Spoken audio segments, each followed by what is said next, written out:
Welcome to Simon Fraser University's first ever virtual student town hall. We're so glad that you're joining us wherever you might be in the world today. My name is Erin Biddlecombe. My pronouns are she, her, hers, and today I'll be your host and moderator.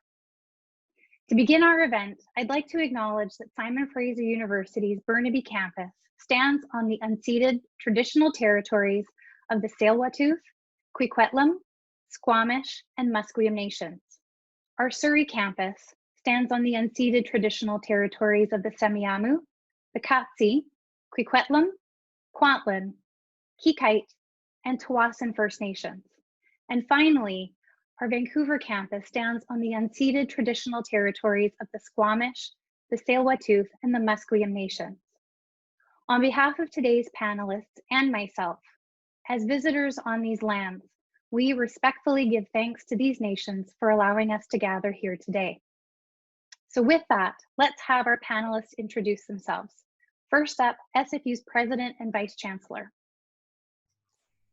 Well, thank you very much, Erin, and it's wonderful to be here with my fellow panelists and to welcome people to, I guess, our first town hall. I'm just going to adjust myself here because I see my chin is mispositioned. There we go. Much better. Welcome to the virtual reality world. I want to thank all those who are watching in for this town hall and thank those who've helped to organize it. We recognize that these are difficult times for the university community and especially for students.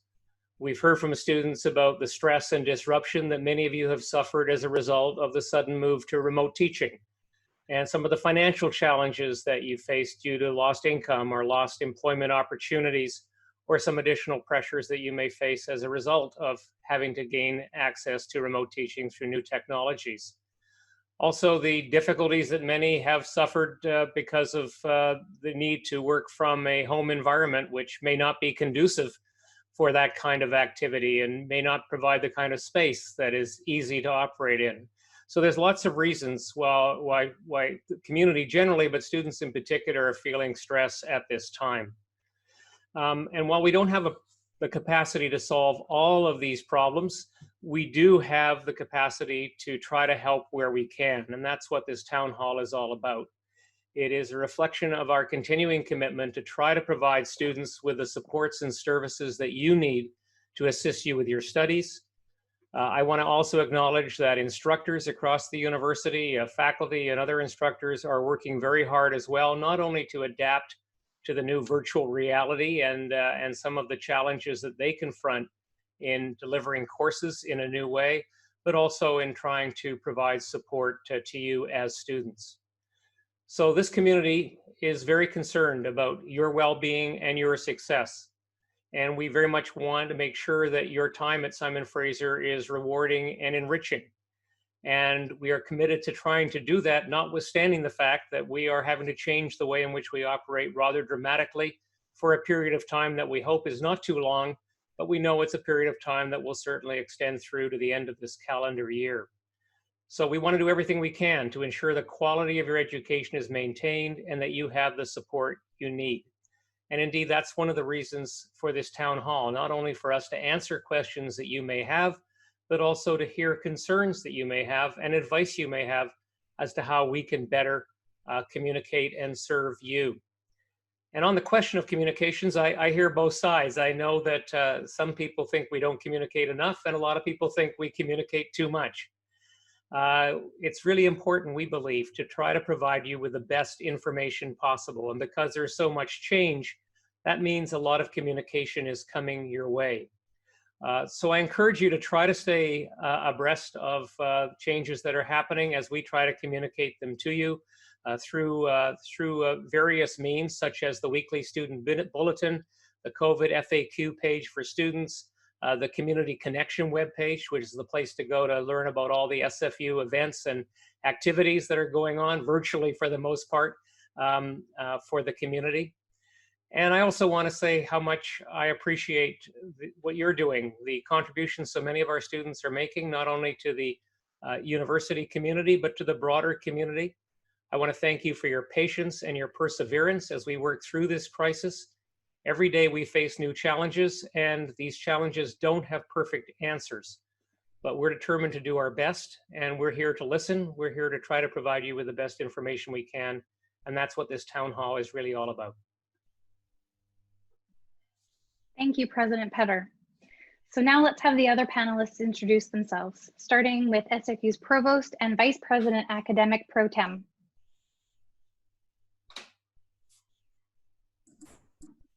Almost forgot I'm there. Hello, everybody. I'm John Driver. I'm the Vice President Academic and Provost for the current year. I'm also a professor in the Department of Archaeology. And I look forward to answering your questions about how we're adapting to COVID-19.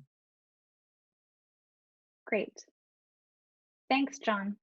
Next up, SFU's Dean and Associate Provost of Graduate and Postdoctoral Studies. Hi, everyone. I'm Jeff Derksen. I'm the Dean of Graduate and Postdoctoral Studies, and I'm really glad to be able to join you here this evening. And I've been in pretty constant dialogue with all of the folks who keep me on my toes with what's happening, and I look forward to hearing more questions from you tonight. Great. Thank you, Jeff. Finally, over to SFU's Vice Provost Students Pro Tem and Registrar. Thank you, Erin. I'm really pleased to be here this evening, and my name is Rummana Hemani, and my pronouns are she, her, hers, and I'm pleased to be with all my panelists this evening and hope to be able to answer some more of your questions.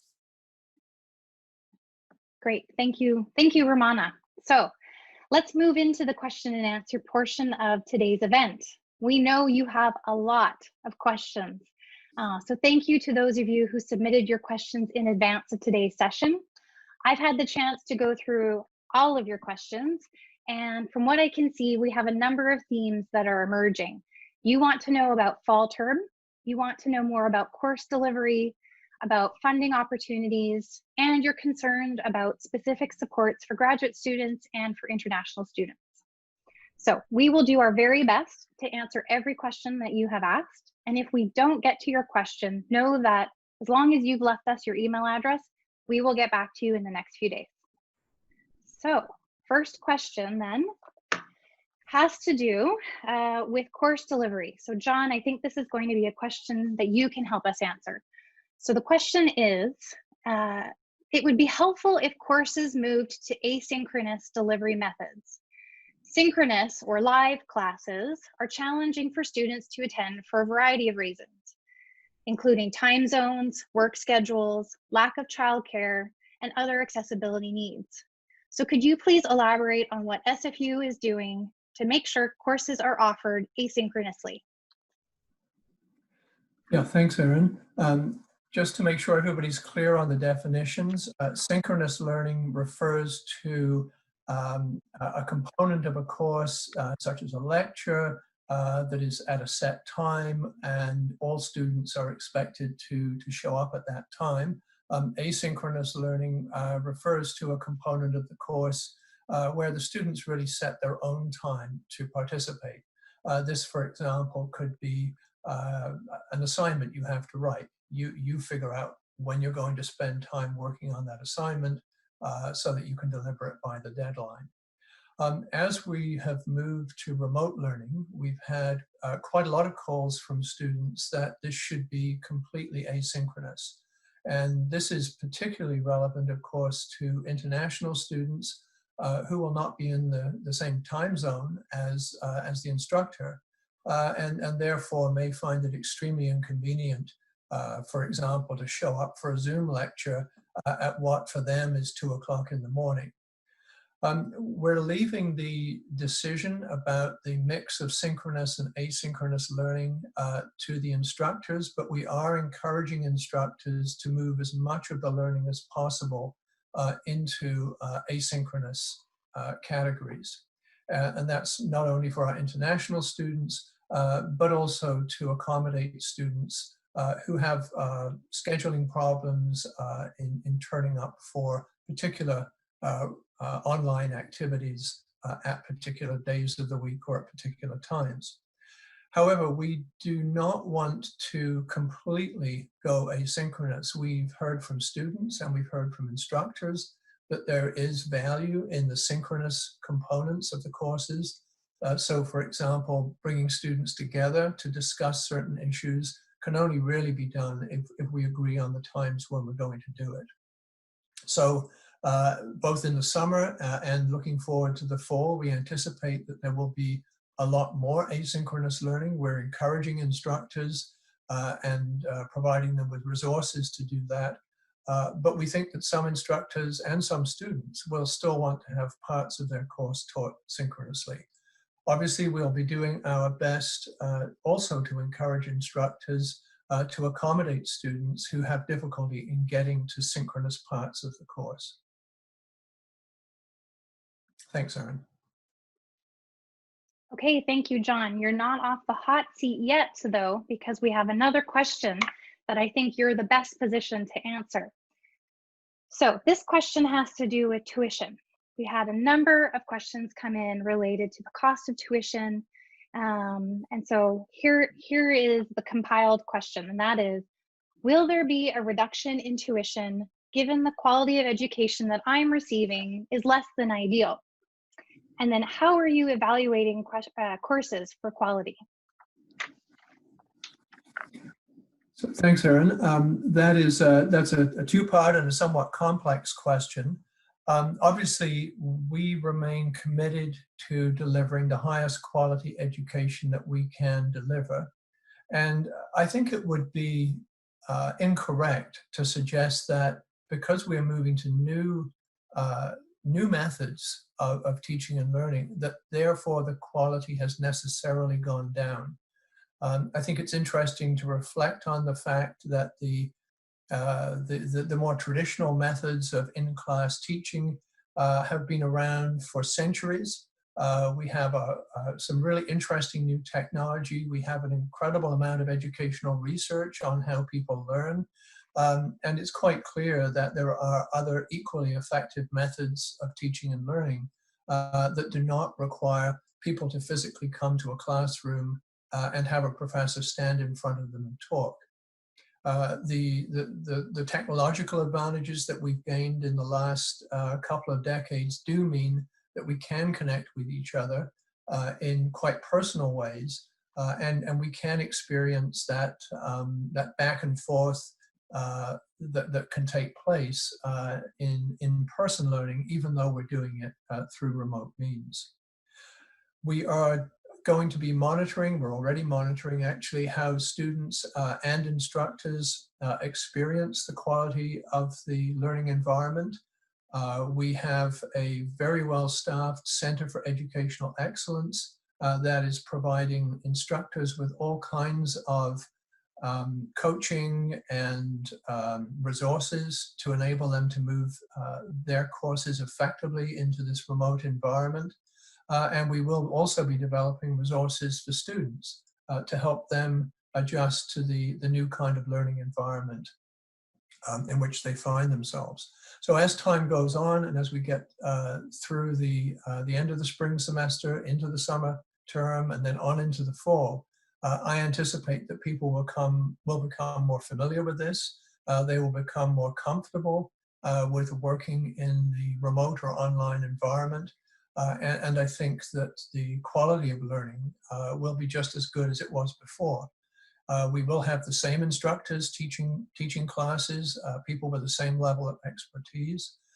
And I'll also remind people that undergraduate students at SFU for many, many years have been making the decision voluntarily to take a certain proportion of their courses online. About 10% of our undergraduate courses are taken online right now, often for the reasons mentioned during the previous question, that asynchronous learning helps people work around the other parts of their busy schedules. We also have a number of graduate programs at SFU that are taught almost completely online. And again, students have been very satisfied with the results of those graduate programs. So we do have a level of expertise and a level of experience in remote learning. And I'm fairly confident that as we move forward over the summer term and into the fall, that students will experience learning that is different, but nevertheless is high quality. And for that reason, we do not feel that we need to adjust tuition fees because we think the quality of education will be consistent. We have made some changes to the way in which tuition fees can be paid. So we've extended the deadline for late fees, and students who are not able to pay their fees by the deadline have the opportunity to sign up for a payment plan.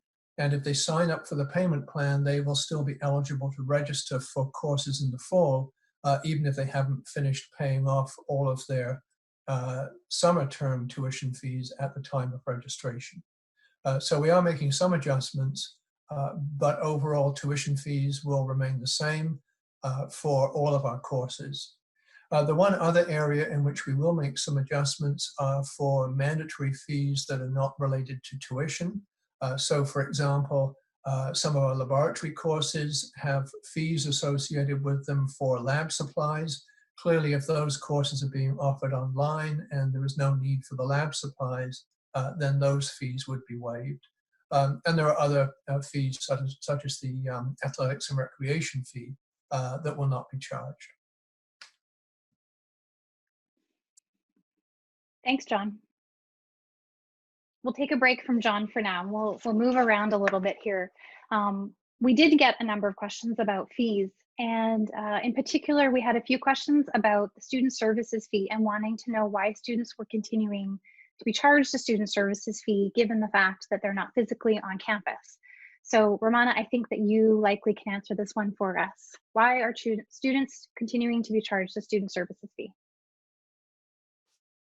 Thank you, Erin. So that's a great question, and thank you, John, for covering off the athletics and recreation fee. So we made a decision when we realized that we were not going to be able to have on campus in-person athletics and recreation programs, that we needed to put that fee on hold, and we've done that for the summer semester already. In terms of the student services fee, we continue to provide really a full range of student services. Virtually all of our services continue to be provided to students.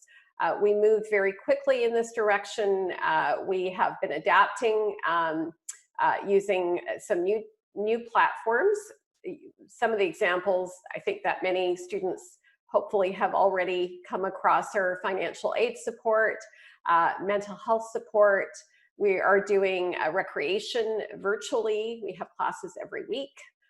There's our Indigenous Student Center, our Interfaith Center continue to provide a lot of virtual points of connection. We actually have a brand new website that's been set up called the Community Connection, which is a bit of a hub for students in terms of ways to stay remotely or virtually connected to each other and do things like de-stress, practice self-care, well-being support.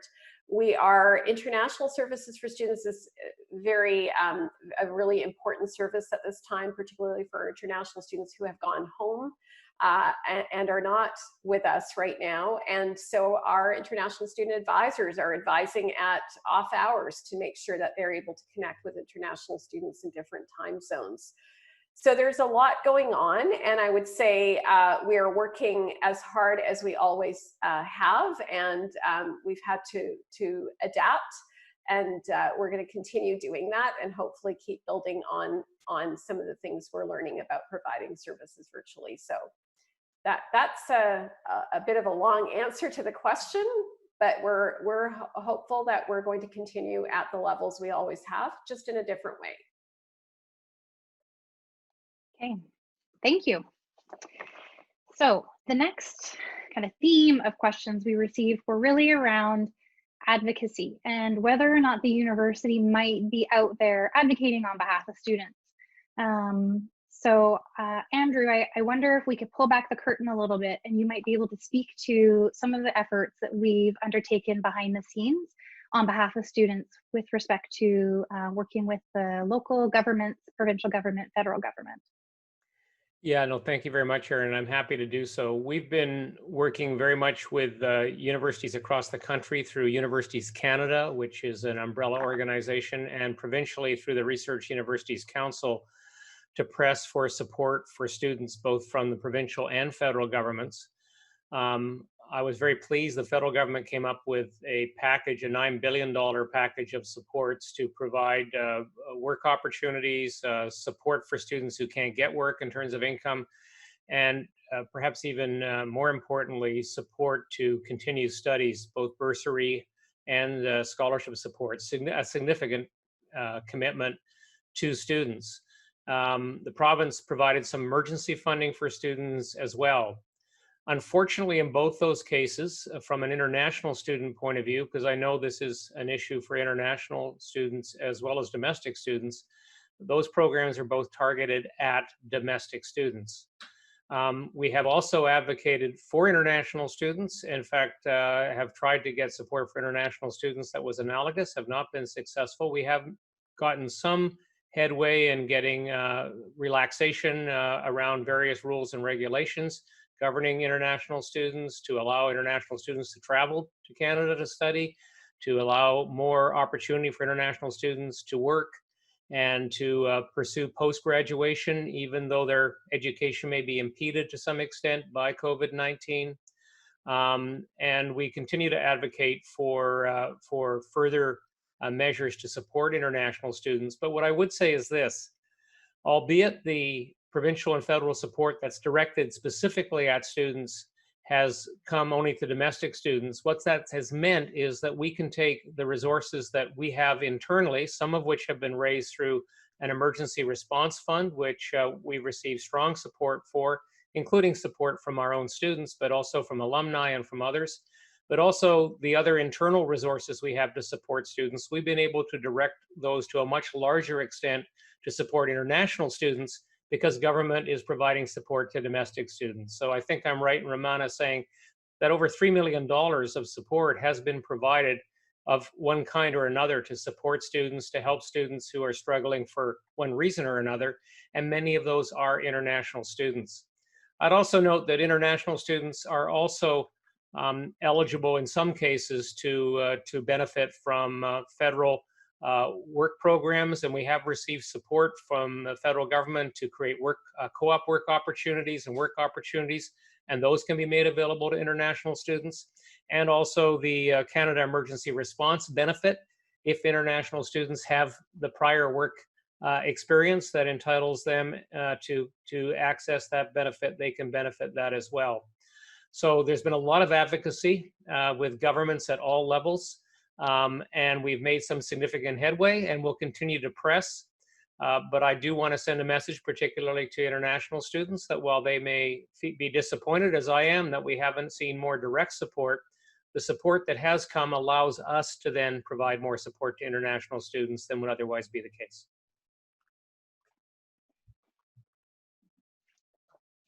Thank you, President Petter. May I call you Andrew? Please, I've been called so much worse. No, please call me Andrew. Okay. Thank you, Andrew. So appreciate the efforts of everybody that is trying to advocate on behalf of our students. And I'm sure the audience feels the same way. So moving into a few more questions as it relates to finances. We have a question here around what financial support is available to students for the summer term and for the fall term. So quite a broad question. Rummana, do you mind taking a first crack at that? Thanks, Erin. Yes, happy to do that. So I know that Andrew alluded to emergency funding. I'll focus a little bit on some of the other things. So one of the things that SFU has had in place for a very long time is a bursary program, which is a needs-based program for both graduate and undergraduate students. And I think SFU is quite unique in this way, in that we have for many years provided funding to international students in need to supplement their other resources. So that will continue. The summer application period just closed, I think on Friday, or maybe it was Thursday. I'm losing track of the days now, but we're going to continue that, and anyone who is deemed eligible, who has financial need, will receive a bursary that way. We had closed off emergency funding. That was a program we put in place, which, as Andrew said, we dispersed over $3 million in the late spring, and actually we're just rounding up and finishing up those applications.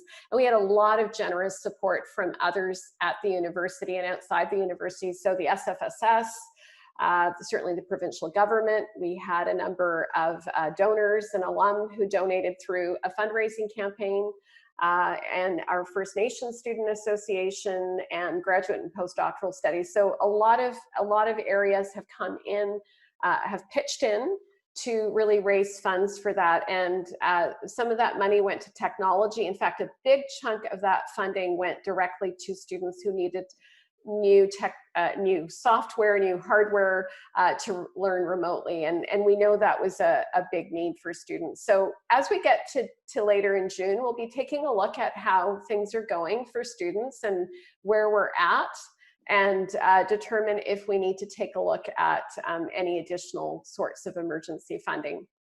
We are really mindful as well that students are experiencing, many of our students are experiencing food and housing insecurity right now, and we want to make sure that they are looked after and that we're connecting them to appropriate resources. So we have set up a student support email address.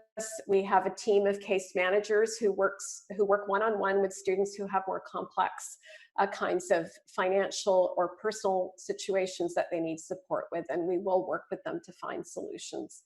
And then certainly a big part of what we've done is around employment. So our co-op office has been very active in advocating for additional work placements through the Student Work Placement Program, and SFU is benefiting from that, in that we are going to be able to create a number of additional co-op positions on our campuses. But we've created a website where all of that information is in one place for students, so they can figure out what kinds of work opportunities might be available to me this summer, and how and also there's a site there for employers and how they can get access to some subsidies. So there's a lot of work going on in the background, and I would just say that if you're a student who is trying to figure out how to access some financial support, please contact our Financial Aid and Awards Office so that we can get you connected and figure out how best to help you. Thanks, Erin. Thanks, Rummana. We're going to stick with you, actually, if you don't mind. We've had a number of questions specifically about international students and their eligibility for funding. Concerns that they don't have the same eligibility as Canadian students. So there's a number of questions around what are we doing to support international students. So I'll pass it back to you. Thanks, and I will also look to my colleague Jeff Derksen to jump in on graduate students and maybe Erin will help us with that. So we are definitely have heard from a number of our international students that they're experiencing some really challenging financial circumstances and personal circumstances due to all kinds of things, whether that's currency devaluation or lockdowns, job loss, and we know that they're not eligible for all of the federal programs that Andrew mentioned a couple that international students are eligible for, but there is a significant gap. So we're making sure that, again, the Bursary Program is in place for international students to top up their resources this semester and in the fall. Most of our financial aid programs that we run, university administered programs, are open, bursaries and scholarships and awards to international students as well. So we'd be encouraging you to be checking, to be talking to a financial aid advisor about what's available. International Services for Students very quickly set up a dedicated web page where they're making sure that there is one place, one website where international students can figure out what is available for them and how to get access to that support. whether it's financial or other forms of support. And I think Andrew touched on the eligibility of international students for CERB, which is important. And there's some things like the BC temporary rental supplement, which international students are eligible for if they're living off campus. And we'll continue to work really closely with graduate and postdoctoral studies around identifying students who we think are in high risk or greater financial need, to make sure that we can work with them on supporting them. So that gives you a bit of a sense, and I'm not sure if Jeff, you want to add to that. Yes, thanks. I will, Rummana. So first of all, thanks to the person or people who asked that question. It's certainly been at the center of my thinking for the last month or so. And so after working closely with Rummana, what we did was I spoke with the Graduate Student Society and other student advocates to locate areas that graduate students needed more support.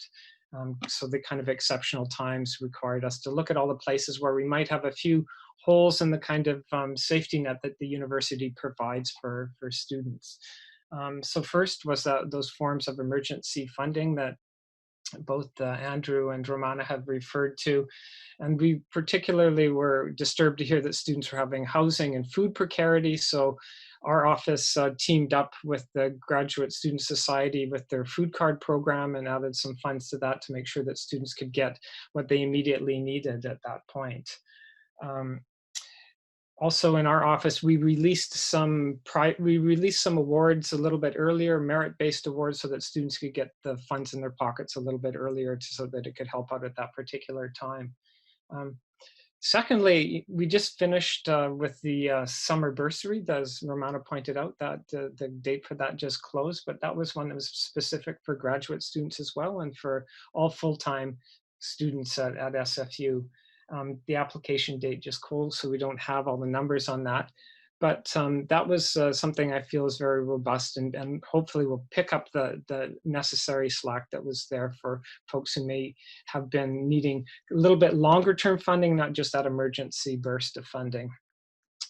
We've just announced a program. It's just open still for another week or so for applications. We teamed up with the national program called MyTax to put together some research training assistantships, which is some money that will help pull students through the summer program and help them get some training with working one-on-one with their supervisors. So we feel that that's another area that's covering for them.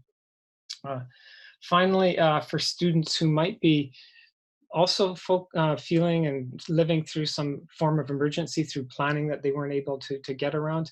I also do urge them just to get in touch with their programs who can work with our office, and we'll find ways to design something that will get you through. It's not only are we concerned about your daily lives, we want you also to feel that support from SFU and to be able to remain here and to remain focusing on your studies.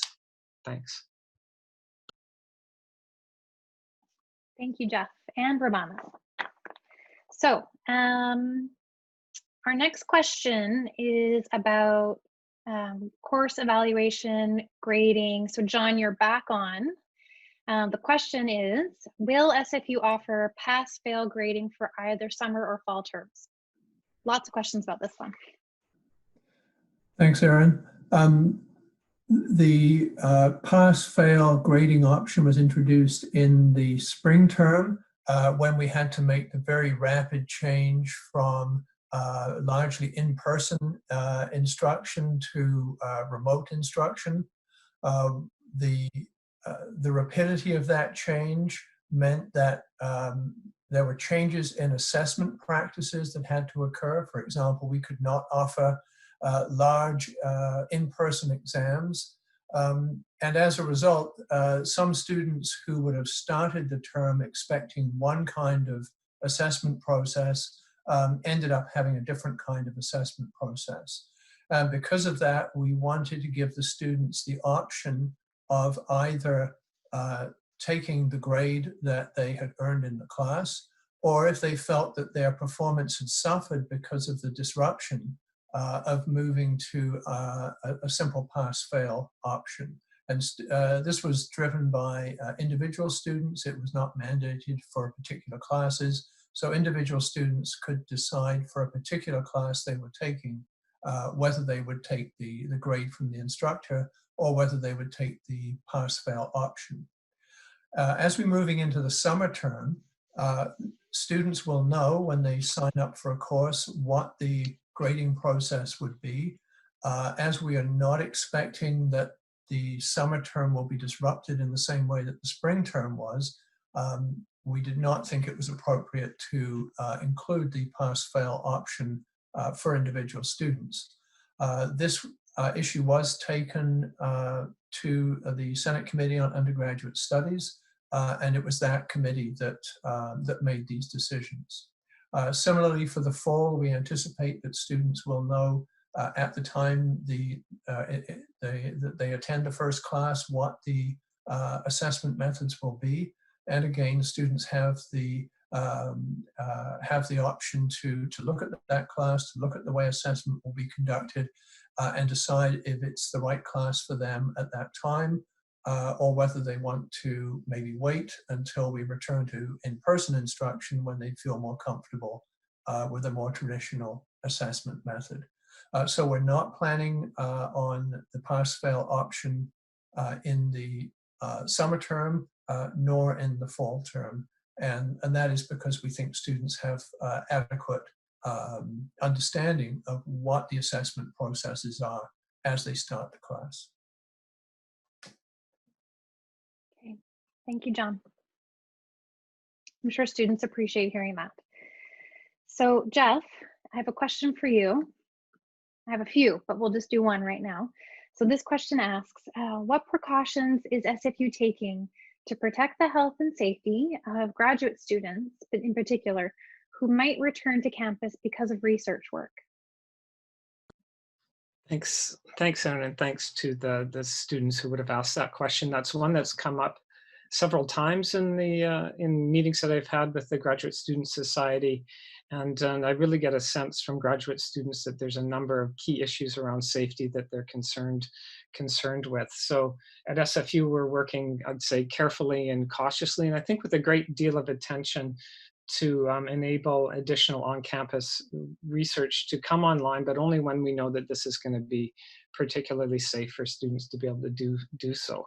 So at the moment, we have a central process for health and safety compliance, as well as to ensure the physical distancing of anybody on campus. SFU administration is presently developing guidelines for all areas to follow, so all of the areas across campus. And there's many different groups that are involved with this, so there's constant consultation up and down the university. Academic research groups and committees are dedicated to determining the requirements and availability of all the things that we might need, all the way from the personal protective equipment to the sheets of plexiglass that we could use in different forms of the offices and across the university. So all that kind of planning and procurement and the kind of spatializations that we're going to need are all on the go at the moment.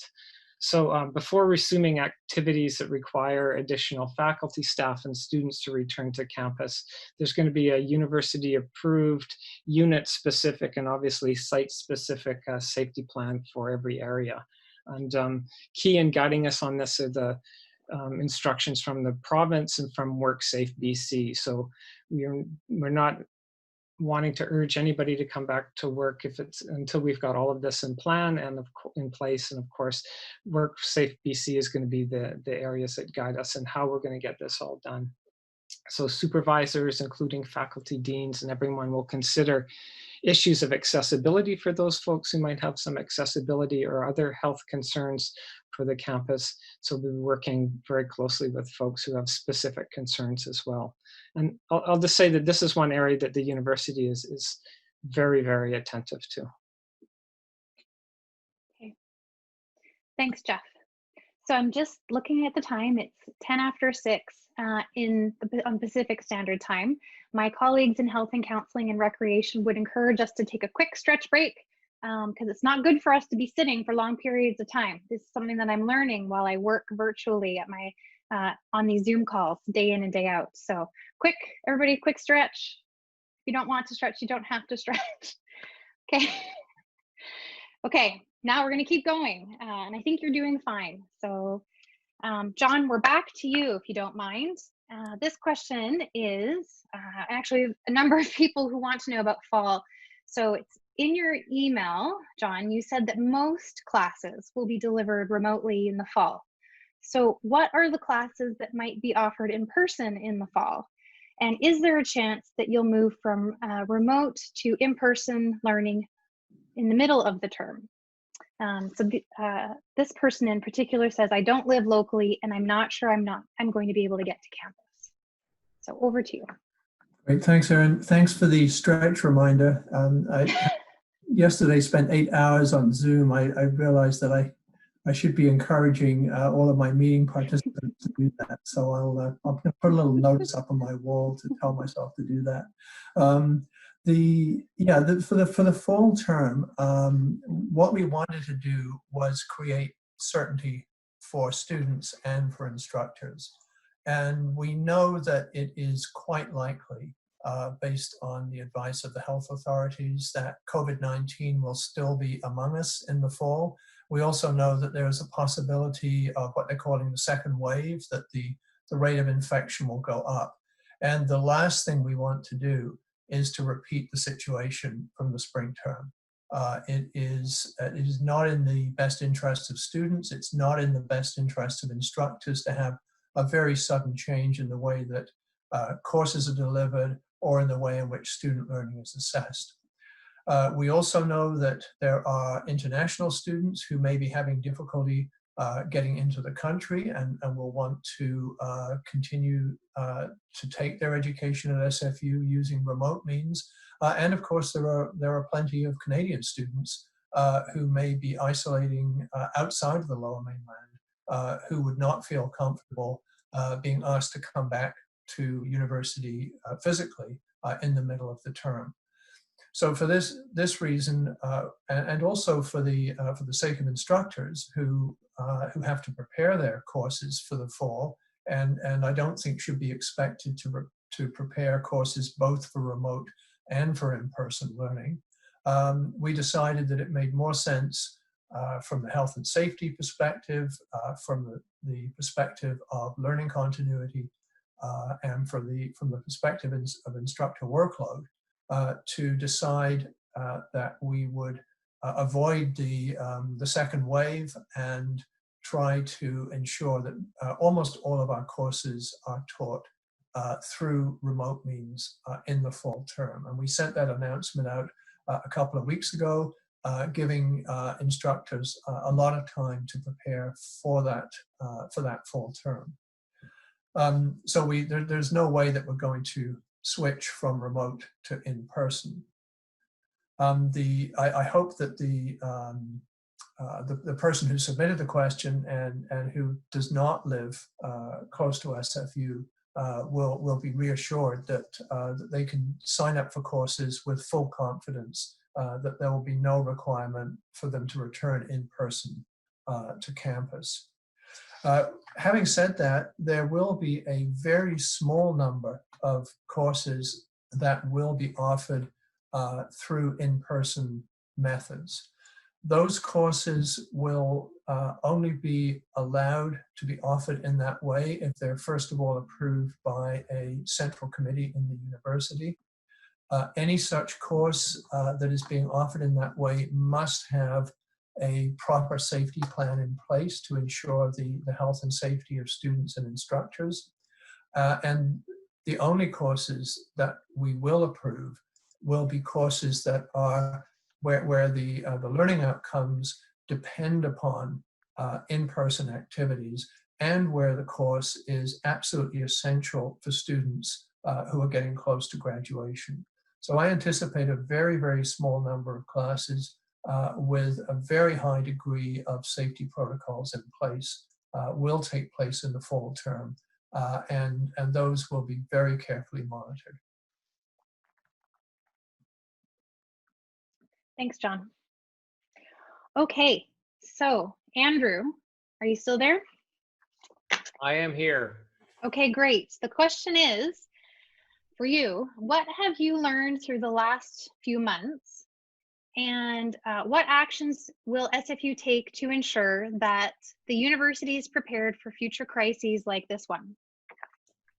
Well, I'm tempted to say I've learned what it is to be a zombie, but I don't think that's responsive to the question that was asked.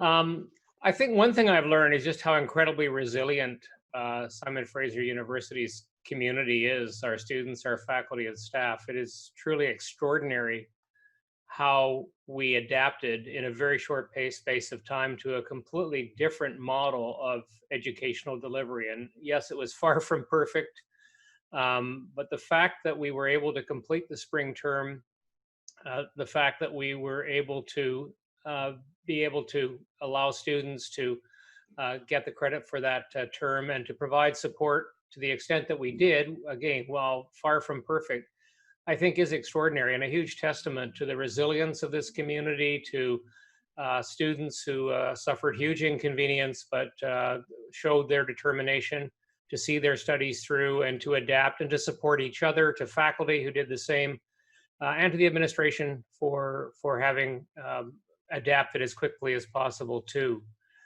So that's one thing I think that we've learned. And it's an important lesson because it's a reassuring lesson. The other thing that has hugely impressed me on the positive side of what we've learned is how many people within the university community aren't content to simply survive this crisis. They want to try to impact in a positive way the communities outside the university as well as within the university. And the amount of activity that's going on by students, by faculty, by staff to try to support initiatives in the community, whether it's producing PPE or whether it's supporting local groups or trying to assist in individuals who are isolated. It's truly extraordinary and very heartening. So that all of that has been, I guess, on the positive side of a crisis that has caused huge disruption, dislocation, and stress. So that's part of what I've learned. But I think the other thing we've learned and lessons that we're going to have to digest and do a fuller assessment of, not in the midst of the crisis, but as we track our response and record our response, which we're doing, is go back and look at our whole approach to this crisis. I hope we don't have another crisis of this dimension. But I think there are lessons learned where we did things well and lessons where we could have done things better. And I think we need to attend to those and learn from those. The good thing is within our emergency planning protocols, our emergency response center process, embedded within that is an expectation that we will track, record, and then assess. And so I want to reassure the community that that assessment will take place, that we'll be looking for feedback from students, from faculty, from staff. We'll like feedback, obviously, where we did well, because that will help us to make sure we do it again in response to another crisis, hopefully not one quite as severe, but also where we didn't do as well, so that we can improve our response going forward. So I think I've learned all of that. I've also learned that this kind of crisis really calls upon us to act as a community. And my hope in that is that that spirit of community and some of the things we've learned, some of the things, not just within the university, but broadly, the impact this crisis has had disproportionately on women. Young people have taken a huge hit in terms of jobs and job opportunities. I hope that that will shine a light, not just during the crisis, but beyond it, on governments and universities and others, that we need to do much more to bring about social equity and not have those kinds of disparities reveal themselves to the extent that they have, whether it's seniors in long-term care homes and the like who've suffered hugely, and there's been some very disturbing stories about the quality of care, or whether it's young people who are really struggling because the jobs aren't there, or wage workers, or women who are trying to balance childcare responsibilities that have been suddenly thrown back on them. There's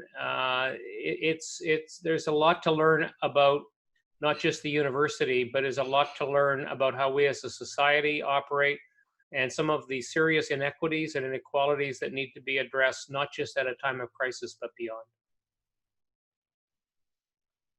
Thanks, Andrew. And sorry for putting you on the spot with such a large, heavy, and important question. And I appreciate your thoughtful answer. So at this point, we are actually now moving into the questions that you folks have sent us in the last few minutes. How exciting. So this next question, I think, is for Rummana. Rummana, the question is, how is SFU planning on supporting recent high school graduates with supporting and preparing for university, both academically, emotionally, and socially? Over to you. It's a great question, and we have a lot of people working on this right now. So given the timing of the pandemic, we had to move very quickly to making sure that new incoming students had good information and timely information about what they needed to know in order to make good decisions about their fall plans. So we've been doing a lot of work around whether it's advising or providing very specific sorts of transition supports. We've moved all of that online. We've worked with our faculties to do that, to make sure that our normal next steps, we call it next steps programming, which is typically a lot of that is in person, although some of it has historically been online.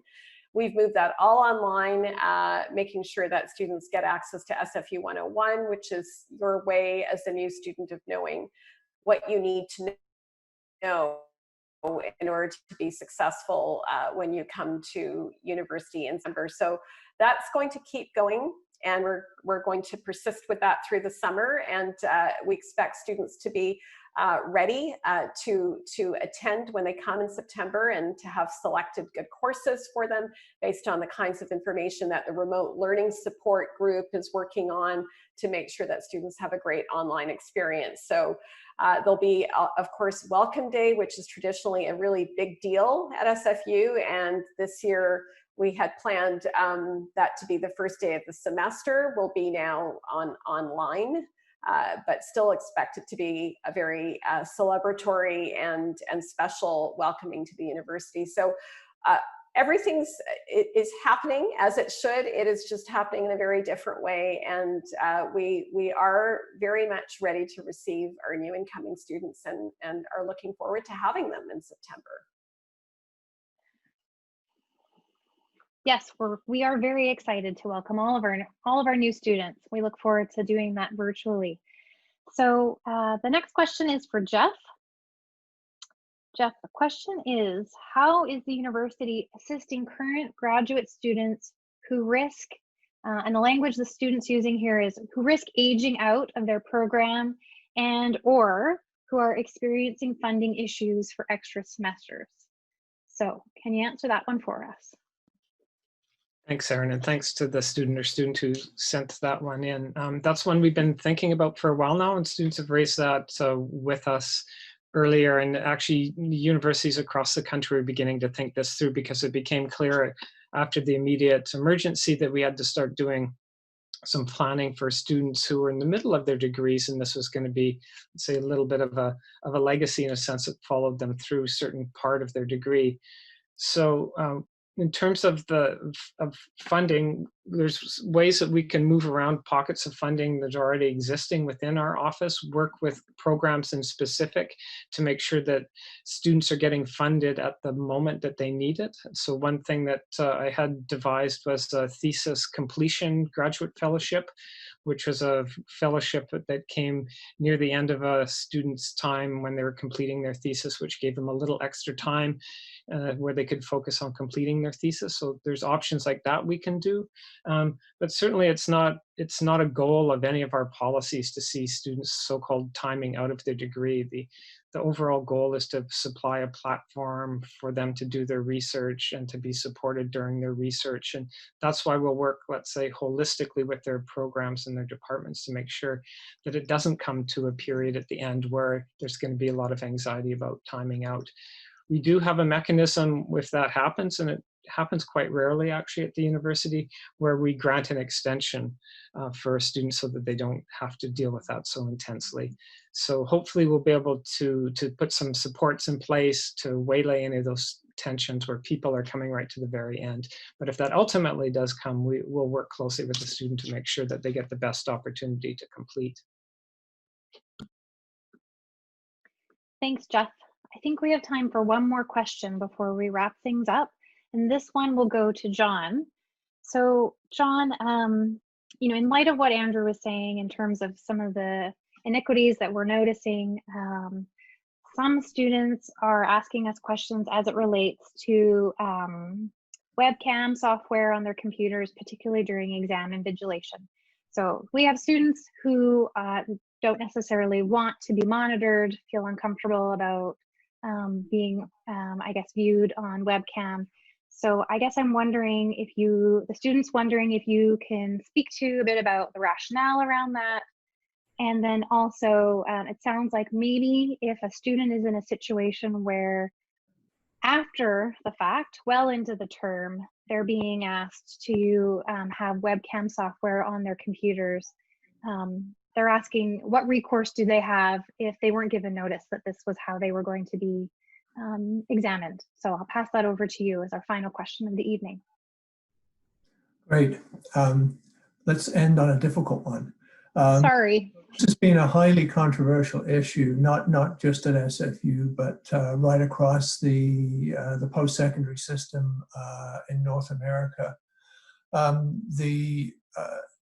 Essentially, there are both students and instructors who are very worried about the prevalence of cheating in final exams in some areas.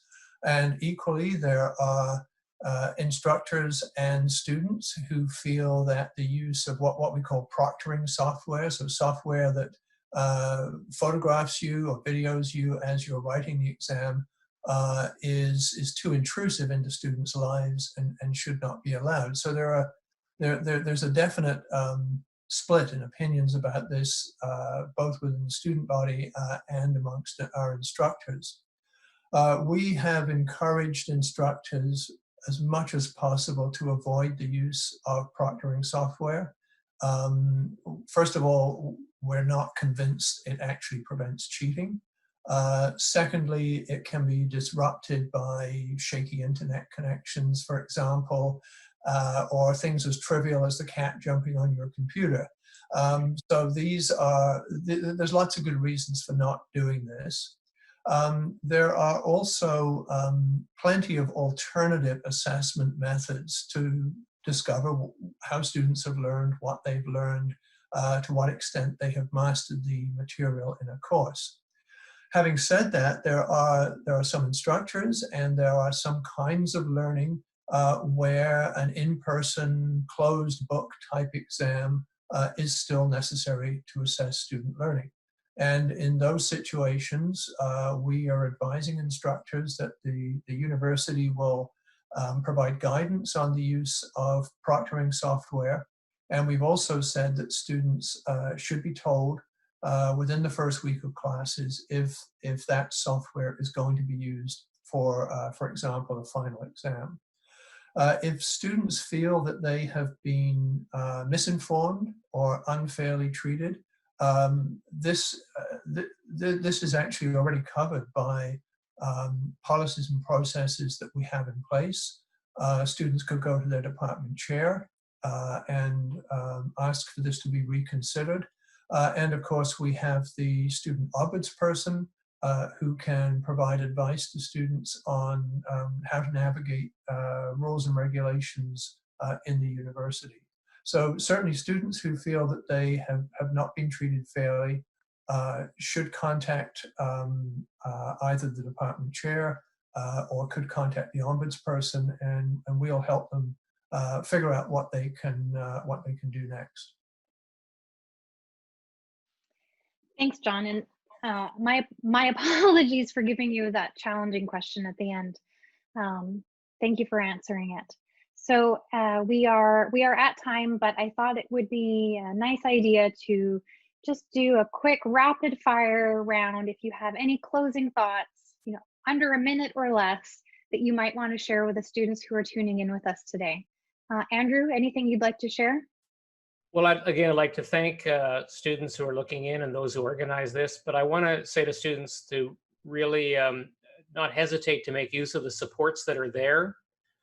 We have this My SSP 24 hours, 7-day a week mental health counseling support service that was created by the university and the SFSS jointly, that is there to support students. Health and counseling is open and available to support students. I already referred to the FAQ page, the COVID FAQ student page, which is there to provide further access. Our Center for Educational Excellence is actually preparing a program to prepare students for online learning so that students can get the most out of online learning. It's not only about teaching instructors, it's also about teaching students how to take advantage of it. So we really want in every way we can to provide support. Those students in residence, Res Life is still there providing support. And I want to encourage students, please take advantage of these services, particularly if you're struggling, if you're under stress, if you feel the pressure. There are services there to help, and we want you to use them. They're there for a purpose. And I really want people to stay safe and stay well, observe the guidelines that the provincial health officer gives us, and working together, we will together do our best to get through this as best we can. Thanks, Andrew. John, anything you'd like to add? Well, as always, it's tough following Andrew. I'll be a little bit more practical, perhaps, and say that change is unsettling. It's scary. It can create inequities, and yet change is often an opportunity to try new things. And there are people all over the university, instructors, people working in student services, people working in the library, who are trying to adapt to the changes that we're facing now. And in doing so, they're coming up with innovative new ideas, exciting new ideas. And I think this is potentially a real turning point in how higher education is going to work. We certainly don't want to spend our lives sitting in front of a computer screen and talking to images of people a long way away. But there are all kinds of interesting learning opportunities that we can investigate, that we can play around with, that we can experiment with. And I really encourage students to get involved with this, to tell their instructors what's working and what's not working. It's an experiment. It's an experiment in how we learn, how we interact with each other. And maybe some of the good things that will come out of this will be better ways of learning and better ways of meeting the needs of students right across the spectrum of our community. So I have hope as well as an understanding that everybody's stressed, everybody's working much harder than they probably should be doing right now. But I'll just echo Andrew. I do think we'll get through this. And I do think good things will come out of it and good experiences will come out of it. Thanks to everybody who tuned in today. Thanks, John. Jeff, anything you'd like to add? Yeah, I think I'd just like to point out that, even though this has been a moment of crisis, what it's reaffirmed, I think, across the university is the real centrality of graduate students, and particularly the necessity of their research in shaping the entire research fabric of the university. And of course, that fabric extends out into social networks. It extends out into all of the issues that we know are going to come up and be challenged through the extension of COVID-19, of let's say the aftermath. So I fully expect that our graduate students are going to be people who could be keenly involved in finding solutions to like minor problems and major problems that we're all dealing with. And I think that particularly SFU students, graduate students, I've always found to really live their intellectual lives through the lives of the place that they're in and through the lives of the cities that SFU is embedded in. So I'm really looking forward to hearing when we get back to face-to-face opportunities, hearing of all the great social and intellectual work that graduate students did during this period. Thanks, Jeff. Rummana, last thoughts? I'll be really quick. So, it's not I think what you're hearing today is it's not lost on us how difficult, how really, really challenging this time has been for our students. I think many of us are worrying about you and are thinking about ways in which we can continue to support and serve you. So, and make sure you're having a good experience the best that you can. And we are looking forward to having our students back on campus at some point when it is safe for them to be back. Meanwhile, we're going to continue working with student leaders on campus. So whether that's through SFSS or GSS or student senators, you've all been super active bringing your ideas forward, and we're going to use those channels, and we're going to listen and figure out how we can keep doing better during this time and build on some of the things we're learning that we might actually be able to hang on to some of the innovations. And so I'm just really thrilled that students are bringing their ideas forward, and they feel that they can do that, and we welcome them. So thank you for that, and hopefully we'll have another one of these opportunities in the next few months as we get ready for the fall semester and bringing in our new incoming students. Thanks, Erin. Thanks, Rummana, and thanks to all of our panelists, and thanks to you for joining us tonight. So until we see you again, know that we are here to help, so do reach out. Take good care of yourself and your loved ones, and bye for now.